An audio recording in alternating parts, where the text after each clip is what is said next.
نحمده ونصلي على رسوله الكريم أما بعد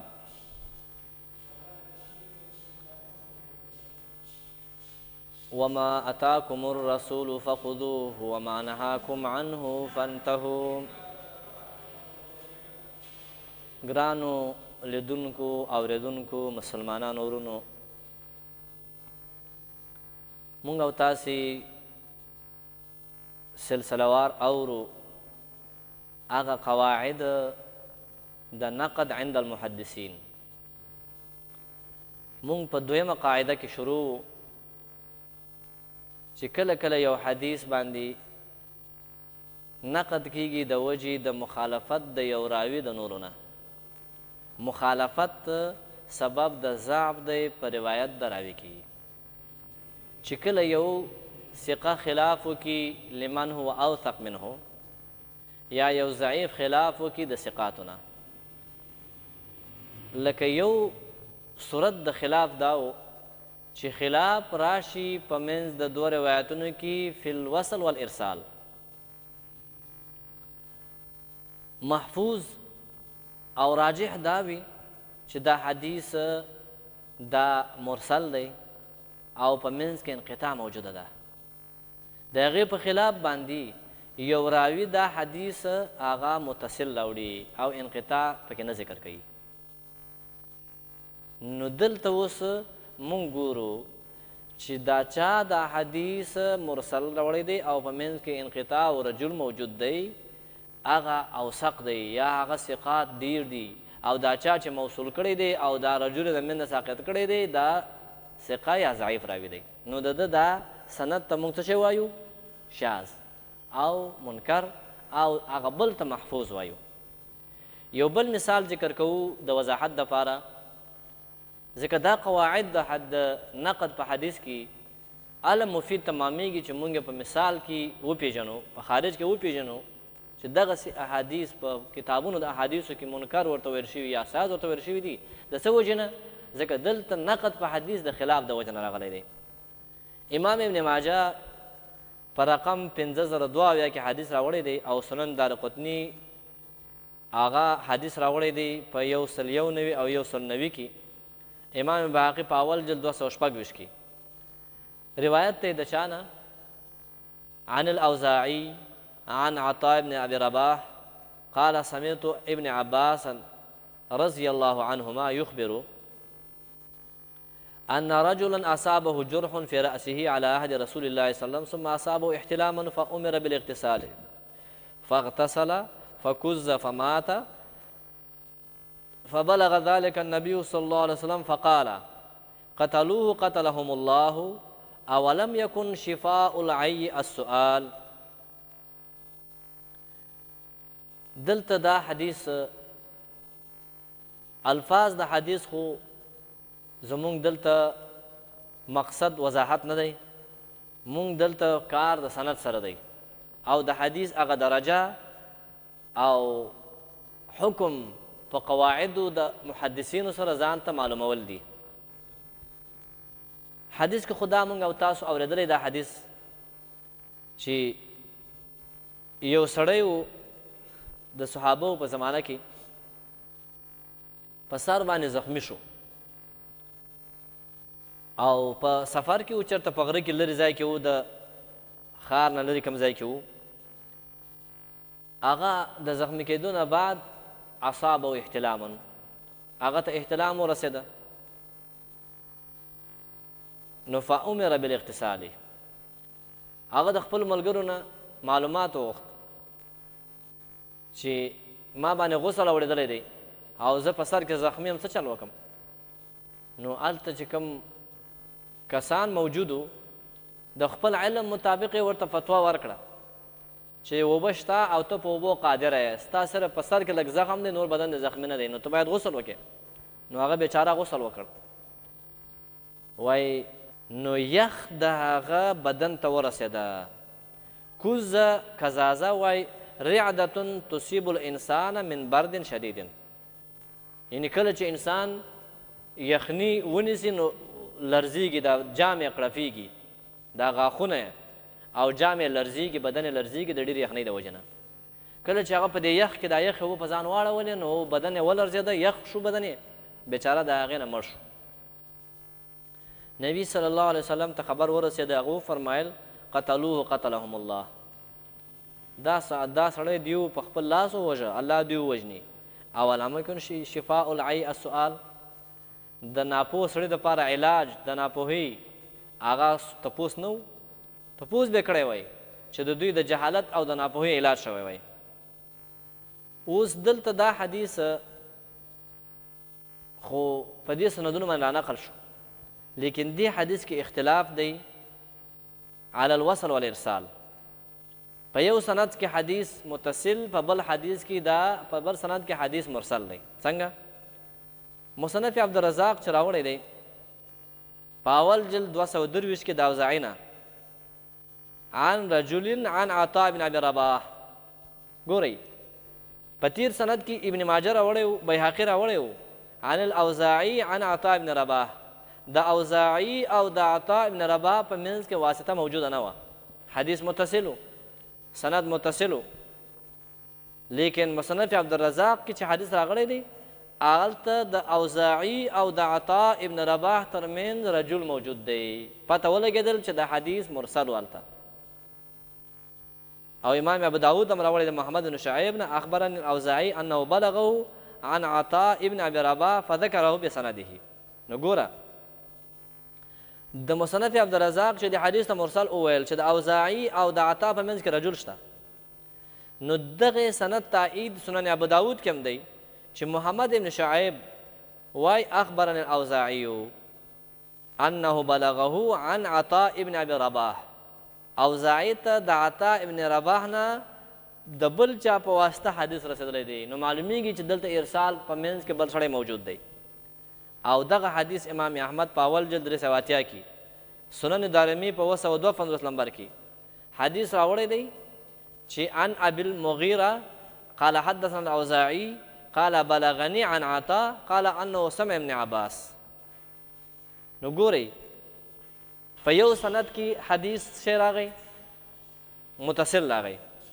او په دوه سندونو سره مصنف عبدالرزاق کې او په سنن ابو داود کې او په مسند احمد کې په درې سندونو کې دا حدیث شی راغی مرسل راغی نو صحیح دا ده چې دا حدیث شی دی مرسل دی اختلاف په حدیث کې بین الوصل والارسال راغی او صحیح پکې دا شو چې حدیث شی شو مرسل شو حکم د حدیث دا شو چې حدیث مرسل وګرځېده اوزاعي قد اخذ الحديث عن عطاء بن رباح بواسطه صحیح دا شو دغه اولنی حدیث باندې موږ حکم د څه شي کوو چې ابن ماجه راوړی دی هغه دا حکم کوو چې حدیث منکرن ځکه چې صحیح دا ده چې دا حدیث مرسل دی او په منځ د اوزاعي او د عطا کې یو رجل موجود دی هغه مبهم دی ځکه د هغې واسطې په باره کې بعض سندونو کې راله عن رجل او بعض سندونو کې راله چې بلغه عن فلان نو کله وایي عن رجل او کله وایي بلغه عن فلان نو د دغې دوانو نه داسې معلومه شوه چې دلته اختلاف په دې حدیث کې بین الوصل والارسال دی او صحیح دا ده چې حدیث مرسل او منقطع دی په منځ کې راوي غورځېدلی دی نو دا متصل ورته ویل څه شو شاذ شو او منکر شو او دا مرسل ورته ویل صحیح شو او چې مرسل شو منقطع شو حدیث ضعیف وګرځېده نو سندن دا حدیث څنګه شو حکم دا حدیث دا شو چې حدیث مرسل او ضعیف دی منقطع دی او حدیث منقطع حجت نه په باب د شریعت کې دا دوه مثالونه شو د دې اول قاعدې د نقد دپاره چې کله اختلاف په مابین د راویانو کې د یو حدیث مبارک راشي بین الوصل والارسال دویم صورت د اختلاف دوه سندونو سره حدیث راغلی دی په یو سند کې حدیث مرفوع دی او په بل سند کې حدیث موقوف دی دا موقوف خلاف کړی دی د حدیث مرسل او د حدیث مرفوع نه یو سند مرفوع بل سند څه دی موقوف دی نو موږ به هلته ګورو بیا چې دلته ترجیح جانب د رفع لره ده که جانب د وقف لره ده اوس به موږ د څه نه معلوموو که چېرته یو راوي ثقه حدیث مرفوع راوړی و لیکن اوثق ورته موقوف ویلې وه نو موږ ترجیح موقوف ته ورکوو او د ده دې مرفوع ته به څه وایو شاذ وایو او که چېرته دلته یو ضعیف راوي حدیث مرفوع راوړی و او د ده خلاف ثقاتو حدیث موقوف راوړی و نو موږ به د ده د مرفوع ته منکر وایو او د موقوف ته به څه وایو هغې ته به صحیح وایو نو کله کله اختلاف چې کله جمع د طرقو د حدیث وشي موږ ته فتح ولګېږي د اختلاف په حدیث کې بین الوقف والرفع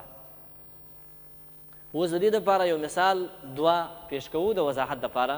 ځکه دغه قاعدې د ځان پوهه کولو دپاره په دې قاعدو باندې مثال ته حاجت لري مستدرک د حاکم کې په دویم جلد 388 کې راوړی دی حدیث دی قال عن نعيم بن حماد قال حدثنا هشيم أخبرنا أبو هاشم عن أبي مجلس عن قيس بن عباد عن أبي سعيد الخدري رضي الله عنه مرفوعا په دې سند کې ګورئ حدیث مرفوع شو وای من قرأ سورة الكهف في يوم الجمعة أضاء له من النور ما بين الجمعتين حدیث کی فضیلت د سورة کهف ذکر شوی دی چې چا سورة کهف د جمعې په ورځ باندې ووایه نو د دوانو جمعو په منځ کې به دته رڼایي جوړه شي د تیارو نه به بچ شي د ظلماتو نه به بچ شي د نقصانونو نه به بچ وي او مخې ته به رڼا وي د سورة کهف فضیلت شو ده لیکن دلته روایت کړی دی دا مرفوع چې راوړی دی نعیم ابن حماد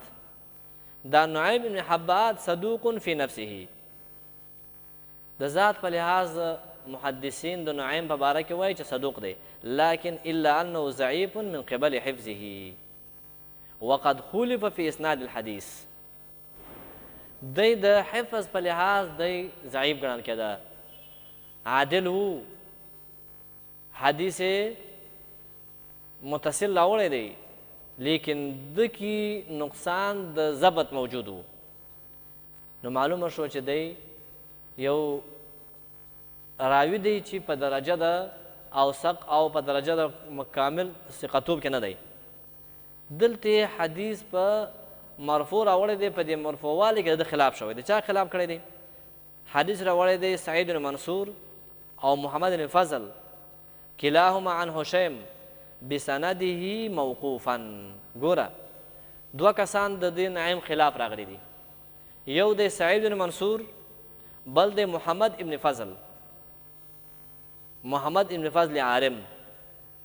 دوی دوانه چې د حدیث د هشیم نه راوړي نو موقوف یې راوړي عن ابي سعید قال من قرأ سورة الكهف او بدی سره نشته وسره چې قال رسول الله مرفوع کړی نه دی نو دوه کسان ګورئ چې سعید بن منصور او محمد بن فضل دی دوی خلاف کړی دی د نعیم ابن حماد نه نو د نعیم ابن حماد او د دې دوه راویانو منځ کې خلاف راغی فی الوقف والارسال فی الوقف والرفع نعیم ابن حماد حدیث ته مرفوع وایي او سعید بن منصور او محمد بن فضل دا ورته موقوف وایي نو صحیح دا شو چې دا څه شو موقوف شو لأن روایت الاکثر والاوثق دی اگر که ثقه دی خود ثقاتو نه خلاف کړی دی اگر که ثقه دی خود لمن هو اوثق اوثق د نه نه خلاف کړی دی نو دې ته مرفوع ویل شاذ شو او موقوف ورته ویل څنګه شو صحیح شو البته د سوره کهف په فضیلت کې عزتمندو صحیح حدیث وارد دی په نور سندونو سره صحیح مسلم کې راځي عن ابي درداء ان النبي صلى الله عليه وسلم قال من حفظ 10 آيات من اول سورة الكهف عصم من الدجال چې څوک د سورة کهف لس اولنی آیاتونه یاد کی او د هغې تلاوت هر وخت کوي نو عصم من الدجال د دجال د فتنې نه او د دجال د شر نه به الله دته نجات ورکوي د هغې نه به بچ کیږي اوس دغه حدیث په دې الفاظ او دې معنا سره صحیح دی لیکن هغه حدیث چې کوم مخکې راغی د وضاحت دپاره یو بل مثال زده کوي حدیث کې راځي طهور الاناء اذا ولغ فيه الحر ان يغسل مرة او مرتين. دا حدیث معنا خدا ده چې لوښی چې کله پیشو په هغې کې اوبه وڅکي دا د یو یا دوه کرته وینځل شي. دا حدیث امام طحاوي په شرح د معانی الاثار کې راوړی دی او هغه ورته صحیح ویلی دی او سند د حدیث ته اوس وګورئ. امام طحاوي روایت کې د ابي عاصم نه عن قرة بن خالد قال حدثنا محمد بن سيرين عن ابي هريره مرفوعا به. او په دغه طریقه باندې په دې سند باندې امام دارقطني راوړی دی په سنن کبرا اول جل وشپته کې بدسي الفاظ راوړي دي طهور الاناء اذا ولغ فيه الكلب يغسل 7 مرات الاولى بالتراب والحرة مرة او مرتين. دلته امام دارقطني په دې الفاظ راوړي او امام مخکې چې راوړی وو امام طحاوي په شرح د معانی اثار کې په هغې الفاظو حدیث راوړي او سند د دوانو دا دی. ابي عاصم د قرة نه هغه د محمد بن سیرین نه هغه د ابي هريره روایت کوي. خو امام دارقطني وایي چې قال ابو بکر نسابوري وایي کذا رواه ابو عاصم مرفوعا ورواه غيره عن قرة ولوغ الكلب مرفوعا وولوغ الحرة موقوفا. دلته اوس اولنی حدیث کې خو د کلب ذکر وسره نه و، په د دویم حدیث کې د ولوغ الکلب ذکر شته. خو امام دارقطني وایي چې په هغه سندونو کې خو دواړه مرفوع راغله چې ابي هريره نه روایت شوه،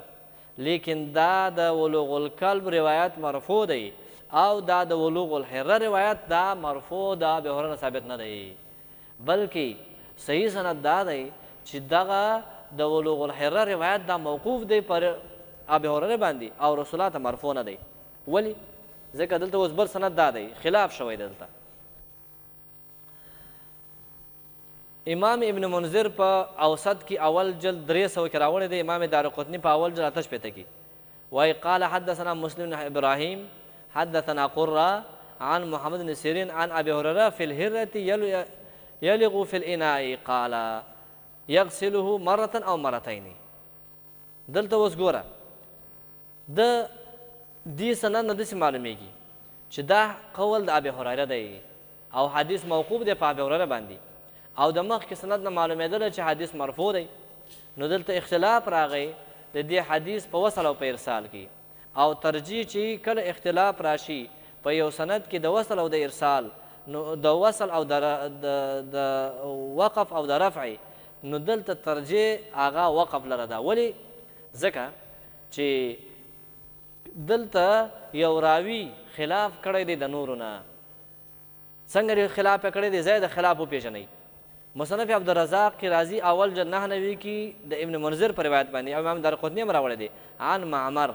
عن ایوب عن ابن سیرین عن ابي هريره موقوفا.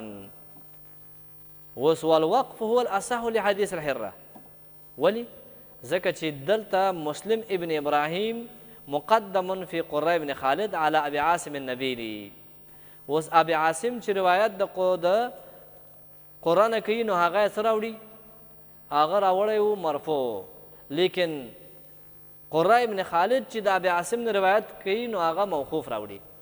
نو دلته خلاف مسلم ابن ابراهیم او د قرة منځ کې راغی نو ترجیح روایت د مسلم ابن ابراهیم نه ده په قرة ابن خالد باندې او دا خو یو وجه د ترجیح شوه د وقف په ارسال. خلاف راغی د وقف ارسال د دوه راویانو ترمنځ د یو نوم د مسلم ابن ابراهیم او د بل د قرة ابن خالد. د مسلم ابن ابراهیم اوثق دی د قرة ابن خالد نه او دویمه وجه ترجیح دا ده چې د مسلم ابراهیم تابعه ایوب سختیانی کړې ده، لکه په مصنف عبدالرزاق په روایت کې ایوب سختیانی عن ابن سیرین عن ابي هريره موقوف ویلی او هلته مسلم ابراهیم د قرة نه د محمد بن سیرین هغه موقوف ویلی و. نو دوه روایت موقوف ثابت شوه، یو روایت څه ثابت شو؟ مرفوع. نو دلته ترجیح چا لره شوه؟ موقوف لره شوه. چې کله اختلاف په روایت د راوي کې بین ارسال او وقف راغی لیکن دلته چا چې مرفوع کړی دی هغه ثقه دی یا صدوق دی او څوک چې ورته مرفوع وایي او موقوف ورته وایي هغه اوثق دي او دارنګه دوه کسان دي او د یو کس دی نو د دې وجه نه راجح دا شو چې دا حدیث څه شو دا موقوف شو او مرفوع نه شو موقوف ورته ویل صحیح دي او مرفوع ورته ویل هغه شاذ دي